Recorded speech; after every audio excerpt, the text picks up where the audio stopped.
Well, welcome back, everybody. Hopefully, you all had a great break. I did on Wednesday. I got my second vaccine shot, so I'm very, very happy about that. My wife got her second one on Saturday, and so I have a suit of armor now. You can't see it, but it's there.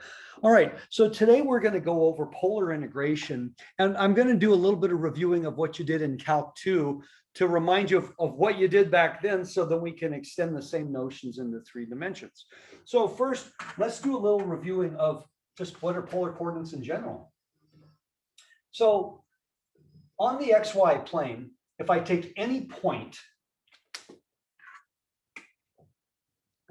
so I take that point right there, let's call it X comma Y, okay? Well, there's a few ways I can describe this. Okay, as an ordered pair, that's easy, but I can also describe it in terms of its distance to the origin. I can describe it in terms of its distance to the X and Y axes, or I can also use the fact there's an angle here, let's call that theta, made with the X axis. So if I look at a picture from a different point of view like this, a right angle there, then clearly that length is Y, that length is X, and this here would be the square root of X squared plus Y squared. Okay, so if we simply say, let's call the distance from this point to the origin, let's call that R. Let's simply label that as R.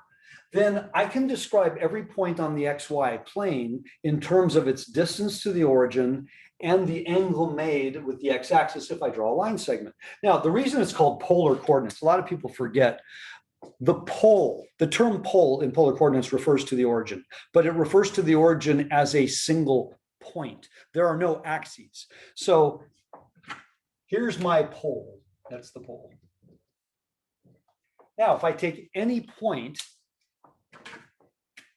that point is a certain distance from the pole. Now, the pole is also the endpoint of a ray pointed in the direction of the positive x-axis. So whether you remember this or not, this is how we start. The pole is the point. I have a ray going. Now, it doesn't really matter what direction the ray is. I can rotate or tilt this, but we generally choose the positive x-axis. Now, if I draw a line segment from the pole to that point, I call that distance R, I call that angle theta. This is the definition of polar coordinates. It's that simple. Then every point I draw, I can give it a distance R and I can give it a theta. Well, what if I add multiples of 2 pi to theta? Oh, then that means there's multiple representations of every point. In fact, there's an infinite number of representations because there's an infinite number of coterminal angles. And all of those are fair game. We tend to stick with the angles between 0 and 2 pi so we don't repeat ourselves. But there's nothing wrong with representing this angle as something plus 2 pi. Okay, now take that, translate it to here, and you realize, oh, it's the same thing. The difference is here, I just started with the XY plane because we're actually taking coordinates in XY and converting them to polar. So with this said, in this picture, it's quite simple to see then that think SOHCAHTOA, X would just be R times the cosine of theta, and Y would just be R times the sine of theta. X squared plus Y squared would equal R squared. That sounds familiar. That looks kind of like a circle. And the tangent of theta is Y over X. That's straight out of the definition of what tangent means. These would be identities if I'm going back and forth from rectangular to polar. If it's XY, those are called rectangular coordinates. So you'll hear me refer to the XY world periodically. Now, similarly, I want to remind you of things you already know about circles. If I take a circle, I start from the center, and I draw a couple of radial segments or radii, okay, I form this pie-shaped wedge that's called a sector. And with this picture, this angle is called a central angle. Of course, that's the radius, the area of my sector, and then the length of that curve. The arc length S would refer to this thing here. There's a very simple set of ratios that we use all throughout Calculus 1, 2, and 3 to help us derive all sorts of formulas. And one of the simple ratios is the fraction of the circle that I took for theta is the same fraction of the circle for the area. It's the same fraction of the circle for the arc length, meaning theta is to the angle all the way around, which would be 2 pi radians, as area is to the area all the way around, which would be pi r squared, is to S as to the arc length all the way around, which would be the circumference, or 2 pi r. These three ratios are always equal in every circle if I'm starting from the center of the circle. So with that, I can easily compute the area of the sector, the pi-shaped wedge, by just putting these two together. Okay, so if I put these two together, then area would equal theta over 2 pi times pi r squared, or simply 1/2 r squared theta. So the area of the sector of a circle is simply this. If I put these two together, I can come up with something for S, and if I put these two together, I can come up with some combination there. This is the one we use for areas under curves. Think Calc 2 for a moment. So with that, now I think Calc 2 for a moment. Okay, we learned how to do integration using polar coordinates in Calc 2, not because it was evil and cruel, it's because the nature of the problems we were dealing with were circular, and it would have been really difficult using rectangular coordinates. So imagine, if you will, in the XY plane, I've got some region, but my boundaries of my region might be that line segment, and then, you know, some crazy curve here. It looks like a shell. So I'm not bounded vertically or horizontally as areas between curves. I'm bounded in such a way that, let's call that theta 1, and let's call that theta 2. Theta 1, if I said theta equals a constant, that's actually that line segment, or that line, I should say. If I said theta equals that constant, so I'm bounded between these thetas by this goofy looking curve. Now this curve, I might have y as a function of x. I might have some evil, you know, translation of stuff going on. Rotation of axes, all that. I don't want to go there. I want to make this simpler. What if I divided this up into a whole bunch of regions? Now remember, in Calc 1, we do this with rectangles, right? We create the whole Riemann sum. So what if instead I divide this up this way, and instead of squaring off the rectangles like I did in Calc 1 with the vertical rectangles, I actually create little sectors. I just made a whole bunch of little sectors here. And if I found the area of each of these sectors and added them up, then that would be a reasonable estimation of the area bounded here. And then when I take the limit, that would give me the actual area. Cool. So what is the area of this sector? Well, let's just take this one right here.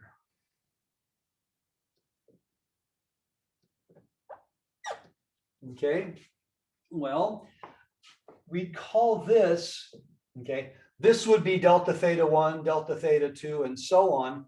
So let's call this delta theta I. That's the ith delta theta as I'm going all the way down the line. And this would be the radius. So we'll call that radius I, if you will. But r must actually be a function of theta. Theta has to be my independent variable. Now remember, we're in Calc 2, one independent variable only. So r is actually a function of theta. So when we said the area of the sector was 1/2 r squared theta, I want you now to think about it as r of theta squared theta. Think of it more in those terms. So now if I said, what's the area of this sector? Oh, delta theta would be the angle that I'm using. So if I call this the ith area, because that's the ith r and the ith delta theta, that would be 1/2 r of theta I, quantity squared, delta theta I, where theta ranges from, in my picture, theta 1 to theta 2. Those are constants. Okay. Now with all of that, I can say that if I add up all the areas, that's a reasonable estimation. If I take the limit as the norm of the partition approaches 0. Now, in this case, the norm of the partition would be the largest delta theta. And so as the largest one approaches 0, of the sum of what? 1/2 r of theta I, quantity squared delta theta I. And that gives us, as we know, the definite integral, in this case from theta 1 to theta 2 of 1/2 r of theta squared d theta. And this is the formula you used in Calc 2 for area. Okay, great. So why can't we just keep using that formula? Because now we're going to be doing things in 3 dimensions. Oh, so we need to be able to do the 3-dimensional analogy. So if you remember last day, which seems like a million years ago because of spring break, I showed you how to go from the 2-dimensional single integral for area into a double integral to give us the same area so that we could then add an integrand to make it 3-dimensional. That's kind of where we're going with this. So now imagine, if you will,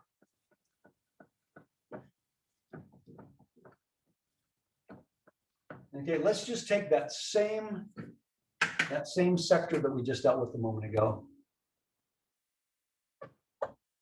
This was the sector that I just did this with. Okay, it was part of a bigger area thing. Now I want to manipulate this a little more. So we called this Ri, and we called this, let's go this way. This we called delta theta I, no question. And we called this whole thing from beginning to end, that length Ri. But what I want to do now is I want to subdivide this.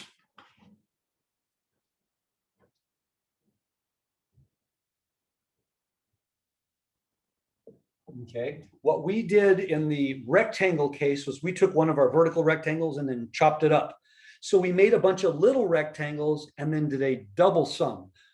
Oh, so remember, we've got a bunch of pie-shaped wedges, a bunch of sectors that we're going to add up. But within this one sector, I want to add up all of these areas as well. So I want to do a sum within this. Oh boy, that's crazy. All right, so if I call that R1 and R2 and R3 and R4 and so on, let's call the distance from here to here, how about Ri minus 1? And then let me go one further, and then this one we'll call Ri. Because I'm interested in that area right there. So this distance, so this would be R1, R2, R3, R4, and so on. Now, what would I call that width? Well, Ri minus 1, by definition, that would be the, I'm sorry, you know what? I'm going to use J. Sorry, I've already used R. I've already used I for the angle. Let's use a different letter, J. J minus 1, there we go. I would just be crazy. That'd be the jth delta. See, that would be delta R1, that would be delta R2, delta R3, and so on, all the way out to the last delta R. So this would be the jth delta R, just like this is the ith delta theta. Now remember, there's a bigger picture here, so I've got a bunch of pie-shaped wedges, and then I've subdivided each one. Yikes. But what we want to do is put all this together to see if it gets us back to here. Okay. So how do I find that area? Well, if this whole thing was the ith area in general, then we'll call that little piece right there the ijth area in general. Okay, so that'd be A, right? I1, AI2, AI3, AI4, and so on. That's the jth one. When I add up all of these guys, I'll get the one wedge. So how do I find that? Oh my goodness, that seems so complicated. Well, actually, it's not complicated at all. Here's one I like to do. You know, I have a rectangle, and then I have a rectangle within the rectangle, and I want you to find the area between the rectangles. So what would you do? Would you try to block this off and create all these little triangular regions and do all this really crazy math? Or would you just take the area of the big rectangle and subtract the area of the small rectangle? Hopefully that's what you would all do, because you'd say that absolutely trivial. There's nothing going on there. So how do I find the area here? Well, how about if I take the area of this sector and I subtract the area of the smaller sector? Oh, then that will give me what's between. It's like, right? So big sector minus slightly smaller sector gives me the area between. So what is the area of the big sector? remember what we said is 1/2 r squared theta. So in this case, it would be 1/2 that squared delta theta I. That would be the bigger one. Now I'm going to subtract out the smaller one, minus 1/2 j minus 1 squared delta theta I. Now that doesn't look fun, but it also doesn't look that complicated because I clearly can factor that thing. So what if I factor it like this? 1/2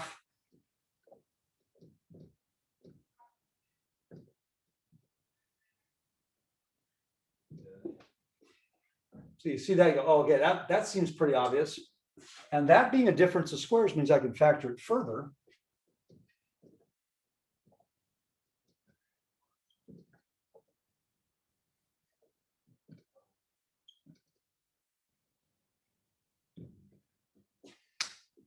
Remember this over here?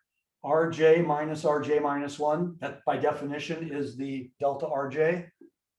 That's exactly what I have right here. That's just delta Rj. Beautiful. Ooh, that's looking good. Remember last day we had delta x's and delta y's. Now I have a delta r and a delta theta. So what's this? Half the sum. Half the sum. I had two scores. I had an 80 and 100. Half the sum is 90. There's another name for that. It's called the average. So this is just the average of the r's. All right. And in statistics, we often will refer to that as R bar, just the average of the r's. And this is the Rj in this case. Oh, so the average of the R, and then I'm going to add up all of these guys summed over the entire. So it's kind of like saying, take the center of this. But remember, we're going to be taking limits as these guys go to 0. So the average will become actually what we're going to use anyway. So now, if I said, how do I do this whole problem? Well, we now have a double sum. Okay, it would be the double sum over the i's and over the j's. So let's say I equal 1 to n. I have n wedges, and I have, let's say, m little subdivisions here of, basically it's now just going to be the Rj, delta Rj. Because again, when I make these ridiculously small, the average will become the value. That's what the summation is. When I take the limit as the norm of the partition goes to 0, just like before, this becomes a double integral. Okay, so what does the double integral become? It becomes the integral over the thetas, which before we said theta 1 to theta 2, how about? The integral over the r, well, r is starting at 0 and it's ending at whatever that is. So let's call it r of theta. Of r dr d theta. Remember, this is a function of theta. That's not an r. That's something with thetas in it. If I do one integration of this, I'm going to get 1/2 r squared from 0 to r of theta d theta. And what does that give me? This gives me exactly, I'll move it to the top. This gives me exactly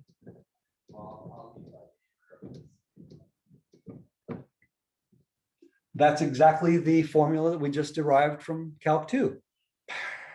Right? Crowd goes wild, confetti everywhere. You mean I just did all this work to get the formula I already know? Yes, but now let's back up. The key is that right there, that additional r term. When I go from rectangular to polar, I'm going to have this additional r term. Now, it actually has a formal mathematical name that we're going to learn on, hold on a second, what day we're going to learn that? We're going to learn that on the 22nd. On the 22nd, you're going to learn it. It actually has a formal name, and we're going to go over that. But the translation from rectangular to polar, all I have to do is change my limits of integration to match the polar. But instead of dy dx going to dr d theta, they get this additional r. No matter what, I have that additional r term showing up. So let's do an example or two, shall we?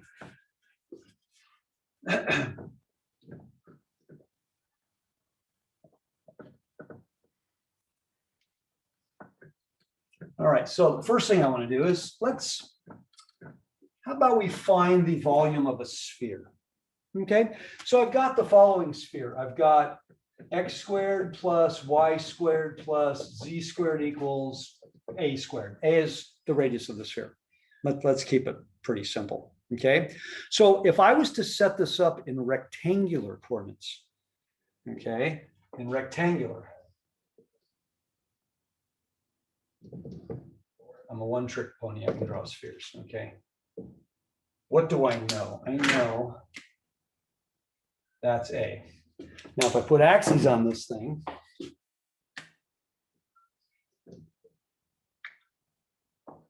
great. So how am I supposed to do this? Well, the XY plane, oh, I can write this as z squared equals a squared minus x squared minus y squared. So z equals plus or minus the square root of a squared minus x squared minus y squared. The positive root would be my ceiling. The negative root would be my floor. Great. Now in the XY plane, what does it look like? In the XY plane, that's when z equals 0.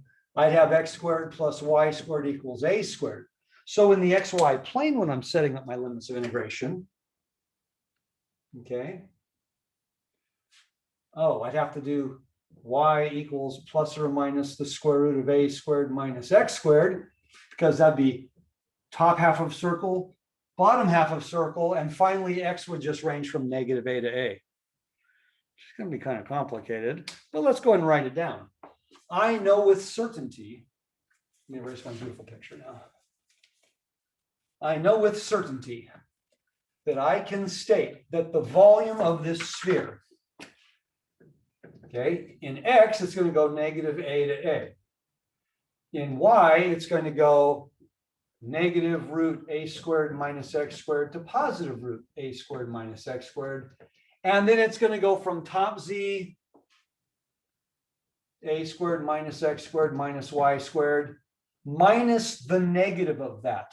So when I do minus the negative, that's actually just the same as two of these. And then I'd have dy dx. Beautiful. So all I have to do is perform this integration. There's just one really small problem. This cannot be integrated. This is absolutely impossible. There is no mathematical technique. There is no substitution. Not in this case. Nope. You say, well, can I do a trig substitution? Yeah, if I only have one independent variable, I can. Every integration technique you ever learned was only for one. This is correct, and I'm dead in the water.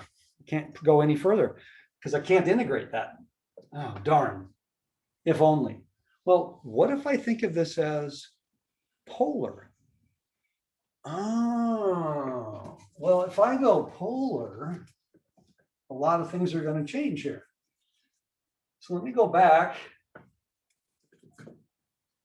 Okay, my top and bottom are still my top and bottom, but if we have z squared equals a squared minus x squared minus y squared, isn't that just a squared minus r squared? Isn't that all that is? Z squared is just a squared minus r squared. So z is still plus or minus the square root of a squared minus r squared, but that's a little bit easier to deal with. So that means that my integral will be two of these, just like before. Okay. Now, what about my x and y limits? If I'm in a circle, you remember, my x limits, well, I don't have x and y limits. I'm going to have r and theta limits now. There's no more x and y. Okay, so let's go back again. Let's go back in time. When you have a circle, x squared plus y squared equals r squared. This is a circle of radius r. Actually, let me make this constant. Sorry, let me make it a squared. This is simply r equals a. Remember, x squared plus y squared is r squared. So if r squared equals a squared, that just means r equals a. A is the radius. A is not going to be a negative value. So if I wanted to describe a circle using polar coordinates, that's one of the easiest things there is. R equal a constant is a circle of radius a centered at the origin. And what about my theta limits? I'm going to go 0 to 2 pi. Now, we generally always put the theta on the outside. R is going to go from 0 to A. Oh my goodness, I like that so much better. Those limits are so much easier. Now, that integrand is not that hard, except remember, when we go from dy dx to dr d theta, we get an r dr d theta. That's what I derived a few moments ago. So this is the integration we're actually going to be doing. And that one's even simpler. I don't have to do a trig sub. If I do a substitution at all, it'd be a simple u sub. Let me erase this. Okay. So this guy right here, if my u is a squared minus r squared, then my du is negative 2r dr. Well, you know, I have almost exactly that right now. There's a 2r right there. So all I need to do is this. And a negative and a negative. Okay. So I'm going to rewrite that in a form that'll make it easier to substitute. So this is the negative of 0 to 2 pi, 0 to a. How about a squared minus r squared to the 1/2 power times negative 2r dr d theta. I know. Now, this is u to the 1/2 du. And if it helps you, if you're not comfortable just integrating this straight up, then off to the side, what is the integral of u to the 1/2 du? Okay, that's the integral of u to the 1/2 du. But because I'm within a double integral, I really don't want to change my variable. There's too much to keep track of. This is u to the 1/2 du, so the antiderivative is 2/3 u to the 3/2 evaluated from 0 to a. I can't lose that, d theta. This becomes this. But this looks pretty simple. I mean, that 0 to a, that doesn't look complicated at all. Now remember, I integrated with respect to r, so the values go in for r. A is a constant. So this would be negative, and this will be 2/3. Now, a squared minus a squared, that's 0. A squared minus 0, that's a squared to the 3/2. So that's a cubed. This is a constant. Now, lest you forget, whenever you're integrating a constant, and I remind people of things they learned hopefully in Calc 1, you're integrating a constant. And the answer is the constant times the difference of the limits of integration. That's always true. Because what this means is you just integrated a constant from A to B. You just found the area of a rectangle of height k from A to B. And what's the answer? B minus A times k. That's trivial. That's something we should know. And the reason I'm pointing that out is this is a constant. So the answer is just this times 2 pi. Oh, but I had a negative here. So the answer is 2 pi times 2/3. That'd be 4/3 pi times a cubed. The volume of a sphere of radius a, look what we just got. 4/3 pi a cubed. I think we knew that was going to be the answer, but we got this using polar integration. Because if we had tried to integrate this using rectangular coordinates, that would have been nightmarish, so difficult. So there's a few ways the problem presents itself. Usually it starts off like this. I have some integration with rectangular coordinates and I can't get past it because of the circular nature of the integrand or the limits of integration. Or I'm simply told, find a volume, find whatever it is, and I get to set it up myself. That one's much, much easier. So if you get to set it up yourself, you don't have to rewrite the problem. We had to rewrite this one. Well, sort of. We knew the original problem. Okay, so let's do a really simple example. All right.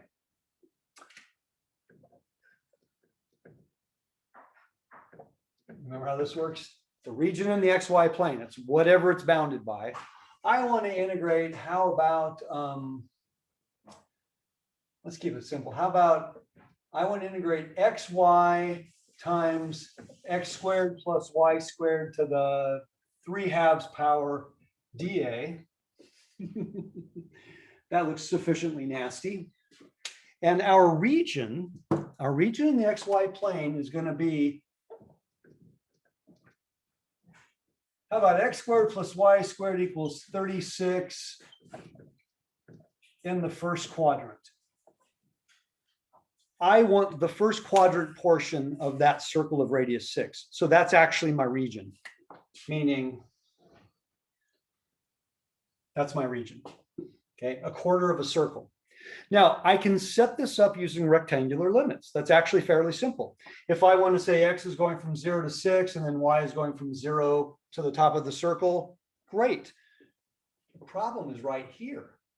I can't integrate this once again. There's no chain rule when there's two variables. That only applies to one variable problems. But if I change this to polar, it might make this a very, very simple problem. And that's the key. I may need to change this to polar. So it's not the answer.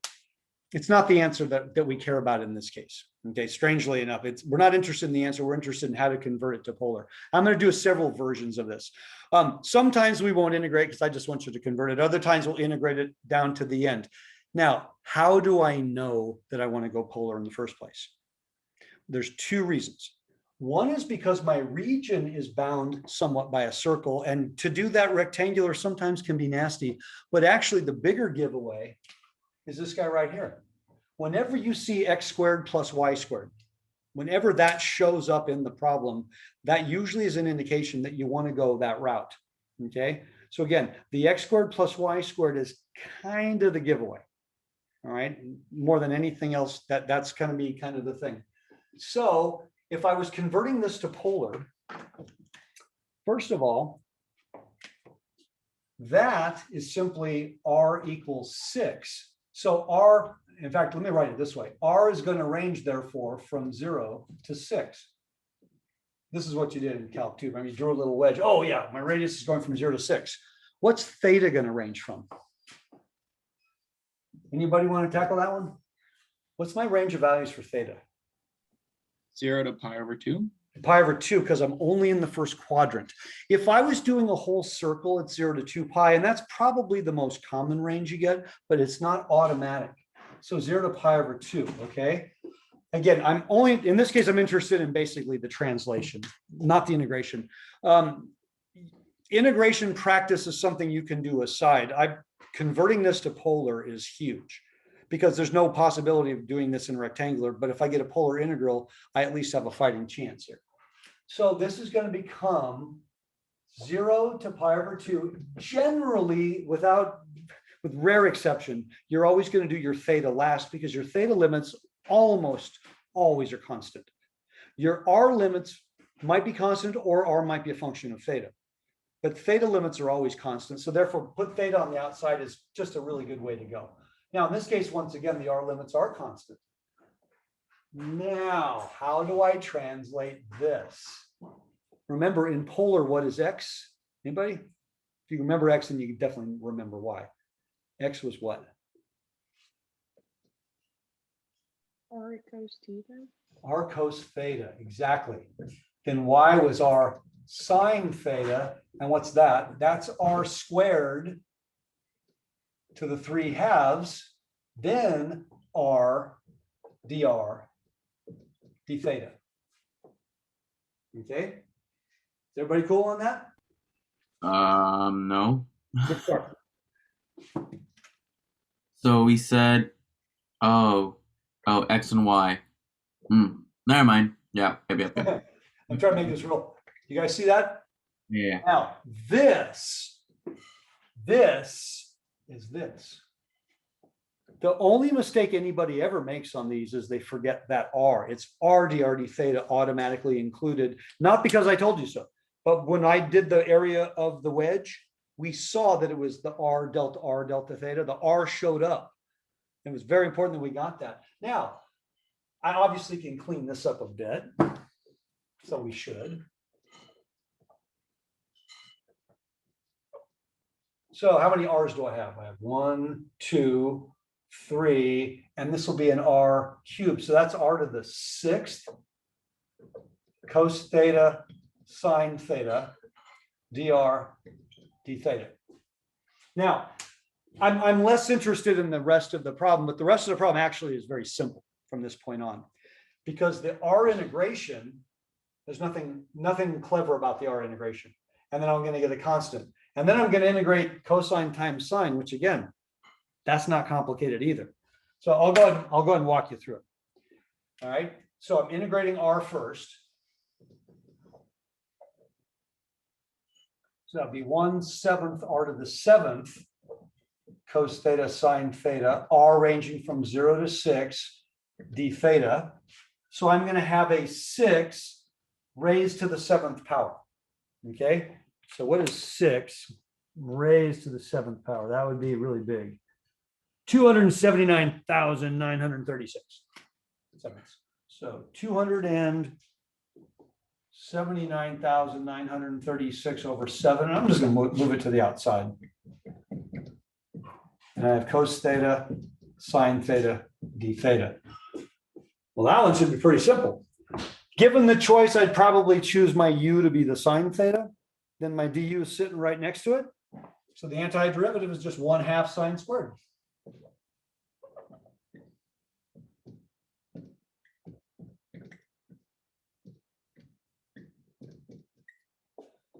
Sine of pi over 2 is 1. Sine of 0 is 0.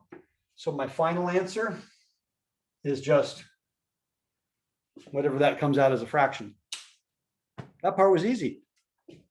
That was terrifying. So the reason you actually will choose to love polar, because you would only use it if it makes your life easier. You would never take a rectangular problem and convert it to polar just for the heck of it. You take a rectangular problem and convert it to polar because either your integrand suggests it, that guy right there, not the x and the y, but that guy, or the region suggests it. If I have something that's purely rectangular, nothing circular about it, but I have a circular region, you may be able to deal with the circular region easily, or converting might make it easier. If I have something that suggests polar, but my region is rectangular, okay, I have to make the choice. In this case, this dictated that I go polar because I can't integrate that, not that thing, okay? So now let's do one where I'm not going to tell you, we got to figure it out. Last day, I gave you a problem where I gave you an integration and I asked you to switch it, and you had to figure out what the region actually was before you could switch the order of integration. So I want to do something similar to that here. Okay. So let's suppose I have something that looks like this. Maybe let's say that I don't want this to be terribly complicated. Y is going to go from 0 to 8. X is going to go from negative 64 minus y squared to positive 64 minus y squared. And then my integrand is going to be, how about x cubed times, let's make this even more evil. How about x cubed over e to the x squared plus y squared. Now, again, I'm not interested in the final answer. I'm interested in the conversion. This is going to be one we probably won't be able to integrate anyway. And then this is going to be dx dy. I think we would all agree that if this was presented to you as a life and death situation, run as fast as you can in the opposite direction. Right? This cannot be integrated, period. So how do I even know? How do I know that this has to be polar? Anybody want to tell me? There's a couple of giveaways. X squared plus y squared. I see that, and I'm saying, okay, I see an e to the r squared, but it's also very subtle. Do you see a circle in there somewhere? It's less obvious, but hopefully you see something circular in there as well. So my goal here is not to calculate. My goal here is to convert. I cannot calculate until I convert, period. But if I convert it, then I'm going to end up with integrals that are probably a little bit simpler, or at least I can then use integration techniques that I've learned in the past. So these are the x limits, by the way. So my picture right now, it tells me that y is ranging from 0 to 8. And it says that x is ranging from the negative root to the positive root. So if I have x equals the root of 64 minus x squared, or minus y squared, what if I square both sides? Mm-hmm. Then I'd have x squared equals 64 minus y squared, or x. Oh, that's a circle of radius 8. Is this a circle of radius 8? Yep. Well, almost. Why is it almost a circle of radius 8? Or is it? 0. It's only on the first quadrant, I think. Okay. X is ranging from the negative y, excuse me, x is ranging from the negative y to the positive y, and y is ranging from 0 to 8. It's the top half. So it's the top half, because I have, let me do it this way. How do I know that it's going this way? Dx dy. So if I said solve for x, oh, then this would be x is the positive root, this would be x is the negative root, and y is going from not negative 8 to 8, 0 to 8. So whoever said top half, you get 100 miles. That's on you. You get 100 airline miles, because that was a perfect answer. The mistake we often make is we just assume it's going to be a whole circle no matter what. The 0 to 8 said that y was never negative, so I lost that bottom half another way. Now, why is it important that I figure out what the circle is? Because my theta limits. Oh, now the r limits are easy. I'm bounded by something circular. My r limits are clearly going to go 0 to 8, because that's 8 squared. R is going to go 0 to 8. That's a piece of cake. But theta is not going to go 0 to 2 pi. What's theta going to be?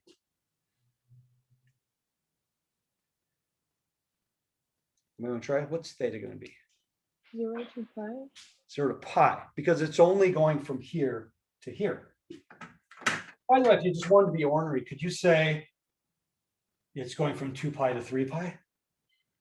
Yeah, but I think that's too confusing. As long as you have an interval that covers everything, you're actually good. But to change the interval into something weird, it doesn't make any sense. Okay, so let's now convert this bad boy here. So theta, you said 0 to pi. R, 0 to 8. Now let's convert this. On top, that's going to be r cosine theta cubed. On the bottom, that's going to be e to the r squared. Okay, then what? R dr d theta. Okay, so if I rewrite this, I'd have r to the 4th. If you want, you could write e to the negative r squared and then the cos theta. Now, in order to integrate this, here's the nice thing. The cos theta has nothing to do with these. Can you integrate that? Do you know how to integrate that? Actually, you do. What would it require, though? That's what we're not going to do this day. What would this require? Does anybody remember? Hint, think calc 2. Integration by parts. Integration by parts. Pretty much the only integration technique that you ever use from calc 2 in calc 3, very occasionally you will be forced to use an integration by parts, because you end up with something truly evil like this. I tend not to dwell on this kind of stuff, because you've already learned that integration technique. That's really not going to help you in this course. You either know how to integrate or you don't. So I tend to avoid doing this. Now, obviously, if this r were a higher power, or this r were a lower power, this might be just a simple u sub. Since this isn't a simple u sub, this is definitely integration by parts. But you still could do it. And not that you want to do it, but you could do it. So I'm going to walk away, because I said I wanted to translate. But here's the beauty about translating. you notice that the R terms are being multiplied by the theta terms. I don't have a mixture of R and theta like I do with X and Y. And now I'm going to show you a very important result that's not in any textbook. This is actually a very, very powerful result that you can use occasionally. It's not something that you're going to use all the time, but every now and then you'll find this comes in very, very useful. And it depends how the problem works. So I have to set it up. All right. I want to keep it really simple. So your region in the XY plane X is between A and B, Y is between C and D. That simply means your region in the XY plane is a rectangle. Okay, that's not going to happen very often. This is very specific, very special case. So I'm going to do an integral over the region in the XY plane. Well, part of the reason it's important to recognize when I have a rectangular region, then the order I integrate won't make any difference. I can actually switch the order without any problems. When I'm bounded by functions, I can't just switch the order, but I can when I'm bounded by constants. And let's say that the integrand f of x comma y is actually in the form g of x times h of y, meaning like I did in the last problem with the r's and thetas, I have purely a function of x being multiplied by purely a function of y. So I don't have an x squared plus y squared. You know, that might be sine x times e to the y. That might be x cubed, you know, times the square root of y. It's something purely x, something purely y. So I said this is a very strict, specific condition. So here's the thing. So let's say I want to do a dy dx integral. So I have the integral from a to b, the integral from c to d, and then over here, I'm going to have g of x, h of y, dy dx. Well, in this case here, I'm integrating with respect to y that x isn't, this term isn't getting integrated. It's treated like a coefficient, isn't it? So we all know this is treated like a coefficient. So from that standpoint, this is something that drives people crazy in Calc 1 and 2. Okay, I'm going to show you something. You're going to love this. I have x squared y dx. That's a constant. I can do that. My integrations with respect to x, that's not an x. This is actually legal because when I finish this problem, I'm going to get the same thing as if I finished that problem. That's crazy, I know. Because x and y are being multiplied, not being added. Okay, so when I integrate this one, I'm treating y as a constant anyway. So it's 1/3 x cubed times y. This is 1/3 x cubed times y. Don't worry about the plus c because we're doing definite integrals anyway. So if that's the case, then basically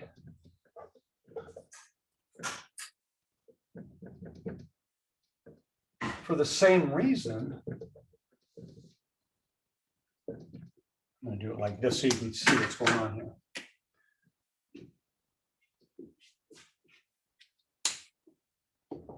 I'm still doing this integration, but I can pull the g of x out completely. But this integration is going to be purely y-ish. Okay, everybody understand? Whatever I get here is purely a function of y. So it can this is now going to be, I'm integrating with respect to y, and then I'm evaluating. So right now, this whole quantity is going to end up being a constant.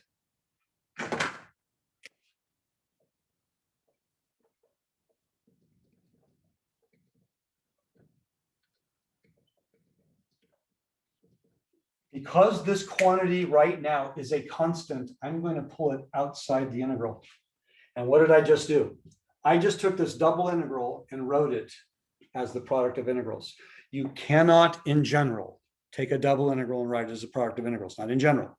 You can, if you're bounded by a rectangle, and x and y are basically products. Then you can.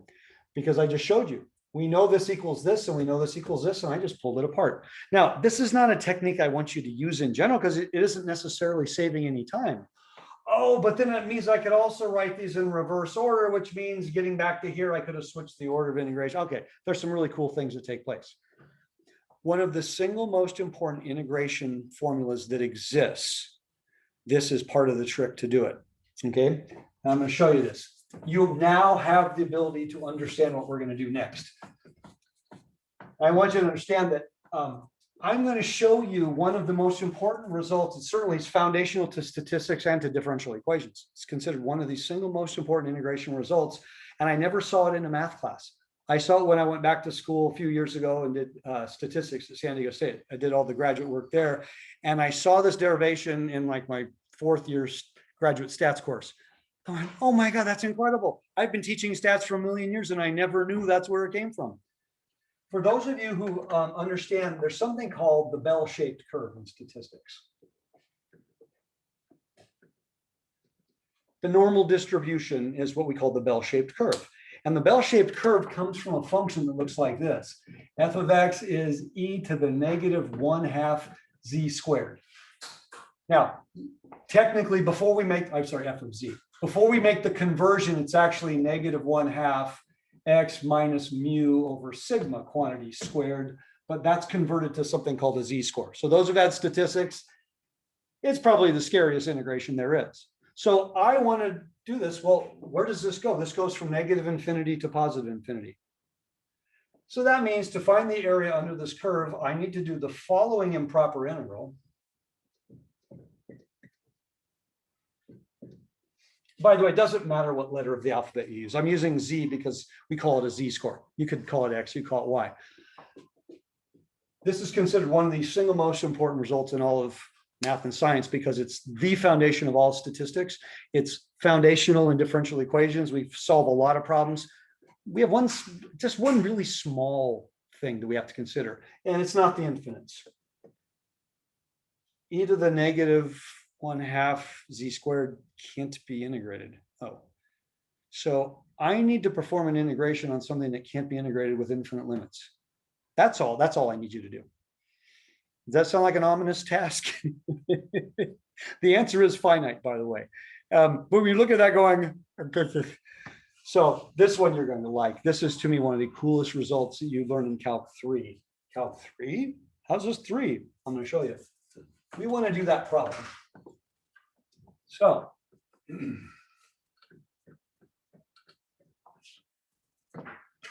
me ask you a question.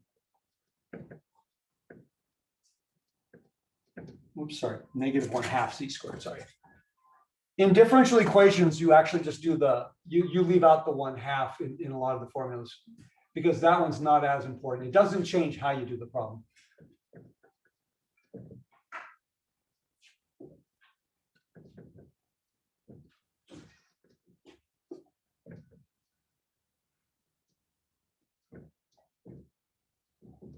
True or false? Yell it out. True or false? I just put equal sign between 3 different crazy integrals. True. True. Each one of these is a constant. Does it really matter what letter of the alphabet I'm using in the integral? The answer is no, as long as they're the same letter of the alphabet. These 3 things are equal. No question about it. This is where the cleverness comes in. Okay. I would like you to let's for lack of a better name, let's just call this. We'll call this I for integral, because I don't want to keep rewriting the same thing over and over again. Let's just call whatever our result is. Let's just call it I. Okay. Let's agree on that. So when I get to the end, we'll say I equals, and that'll be our answer. I for integral. I squared. How do you square an integral? Well, we don't. I'm going to do it as this integral multiplied by this integral.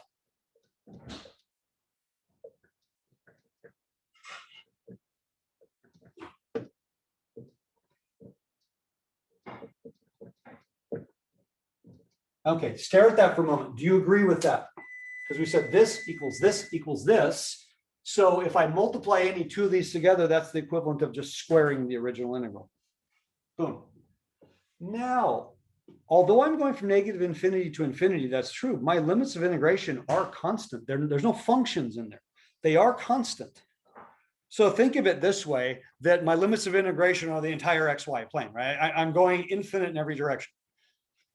I'm going infinite in the X directions, I'm going infinite in the Y directions, but they are constant. So it's like saying I have an infinite rectangle.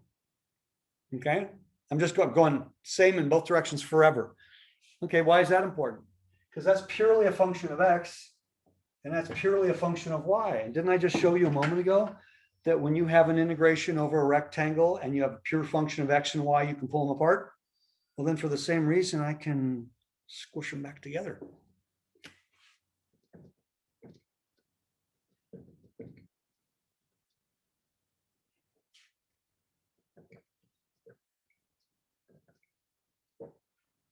Now, does it matter if I go dx dy or dy dx? Not really. What or right? It doesn't really matter.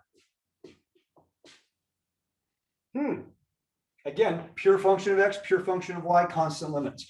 This is an improper integration, so I'm going to have to take a limit as something goes to infinity, but I'm not ready to do that yet. Okay, I'm going to do that in a minute, but not yet. Anybody see anything right here? Don't I add exponents?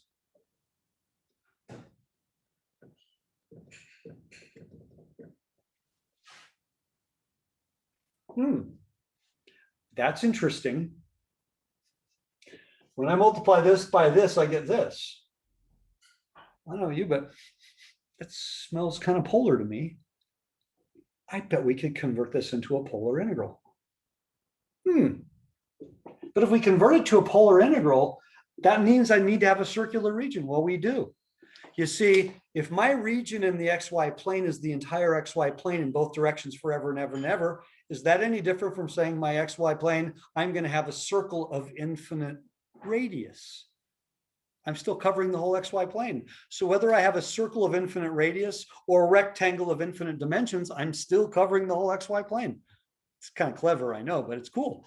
So I want you not to think of this as an infinite rectangle anymore. I want you to think of it as an infinite circle, because I never get to the edges of the circle. Oh, so if I think of this as an infinite circle, oh, and by the way, that means my theta limits are just going to be 0 to 2 pi. So I'm going to have 0 to 2 pi. Okay, now I have to consider that I have infinities. So what we do in Calc 2 is we say, let's call it 0 to t, and we'll take the limit as t goes to infinity, because I have infinite radius. Then what does this become? E to the negative 1/2 r squared. R dr d theta. And this, my friends, is not a difficult integration. So off to the side, if you need to do this, if I say, let's let our u be negative 1/2 r squared, then our du is just negative r dr. Well, I'm almost there. So I need it to be negative r dr. There. Now I have something of the form e to the u du. And isn't the antiderivative of e to the u just e to the u? Ooh, I like where this is going.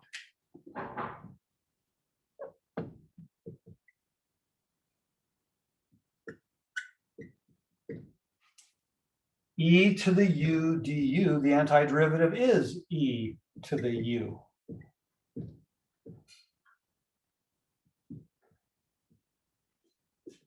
Okay, e to the u du, e to the u. Now I need to evaluate it, and there is a limit going on here at some point. Let me, I'm gonna have to erase, okay, I need to erase this. There's not that much left, but I need to fit it all on here. This is where I missed the big classrooms, because I can just use all the boards. All right, when I evaluate this, I get, this is equal to the limit as t goes to infinity of negative 0 to 2 pi e to the what?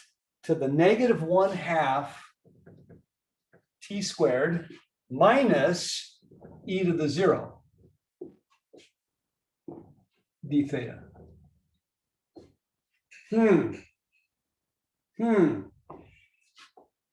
Isn't this the same as 1 over e to the 1/2 t squared? And t is growing without bound, which means my denominator is getting infinitely large. Well, if my denominator is getting infinitely large, that means that this term is approaching 0. And in fact, it's approaching 0 rapidly. So when I take the limit, that's going to be a 0. So what does that leave me with? E to the 0, which is just 1. So at this point in the game, I've got the integral from 0 to 2 pi of what? 1 d theta. Wait a minute. So you mean the double integral with infinite limits and an unintegrable integrand? This is just 2 pi? Yeah, it's just 2 pi. That double integral with the infinities and everything is simply 2 pi. Whoa. Now, what does 2 pi represent? Does anybody remember? Is 2 pi I squared. It was I squared. This was I squared. Therefore, that's why I used the I squared, just made it easier to write. Now, the result of the problem that we started at the beginning. What is the answer to this?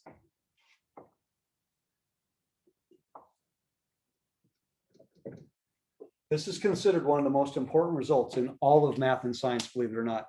And if you've had statistics and you go and you open up your stats book, you're going to see something and you'll wonder, and you may have always wondered, where the heck did that come from?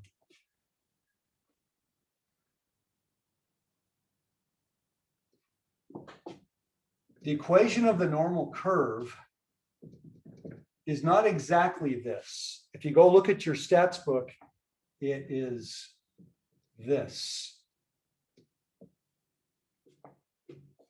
Why do you suppose that's there? Because now what's the area under my curve? 1. 1. The area under the curve is now exactly 1, which means that if I said, what's the probability of, this result to this result? The probability is equal to the area because probability must add up to 1. And that's why, for those who had stats, you went in the back of the book and looked at your normal tables and all those horrible decimals. What they were doing was calculating areas. The probability is equal to the area when the total area is 1. Whoa, that to me, that I just, I did the happy dance and cried a little bit when my instructor proved this. That is so beautiful. It explains so much. So anybody who's had stats, you have this term, you always wonder, where did that come from? It's because the area under the curve of this is root 2 pi. So if I multiply by 1 over root 2 pi, now the area under the curve is 1. And now I can actually use that to answer lots and lots of types of questions. But also in other classes, we use the same result. Now, I don't need you to derive this result. We've only used the things we learned recently. Now, the infinities, you learned that last semester. Hopefully you remember a little bit about that. You're not going to be spending a lot of time with improper integrals in this course. No, that was last semester. But we used that knowledge from last semester along with what we just learned today about double integrals and pulling things apart. Now, in general, I'm not interested in you pulling apart integrals in order to evaluate them. That's not really a great time saver. I needed it to derive this answer. Okay, that's why I showed you. All right, that's where we are. Let me go ahead and stop recording.